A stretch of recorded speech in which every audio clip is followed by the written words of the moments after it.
Men bu pulni topish uchun 1 soat ishlayman. 200 kron. Men bu pulni topish uchun 2 soat ishlayman. Bu esa 500 kron. O'zbekistonning puliga 500 mingdan ortiqroq pul bo'ladi. Men bu uchun 5 soat ishlayman. O'sha 500 kronning yoniga yana 500 kron qo'shaman, 1000 kron bo'ladi. Men bu uchun 10 soat ishlashim kerak.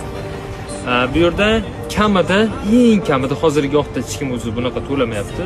Agar to'lagan taqdirda ham soatiga 100 kron, ya'ni 100 mingdan oshiq pul topsanglar bo'ladi. O'zbekistonda hisoblaymiz. O'rtacha soatiga 10 ming, 15 mingdan to'lasa, misol uchun 1 soat uchun. Ya'ni O'zbekistonda bu yerda 1 soatiga masalan buni to'lasa, O'zbekistonda mana buni to'layapti. Ya'ni 10 kron. 10 kron ham 10 mingdan salgina baland bo'ladi. Men O'zbekistonda agar bo'lsam, restoran yoki birorta bir mana shunaqa ishda ishlaydigan bo'lsam, mana shu 100 ming pul topish uchun 10 soat ishlashim kerak bo'ladi. Bu yoqda esa men buni topish uchun 1 soat ishlashim kerak bo'ladi.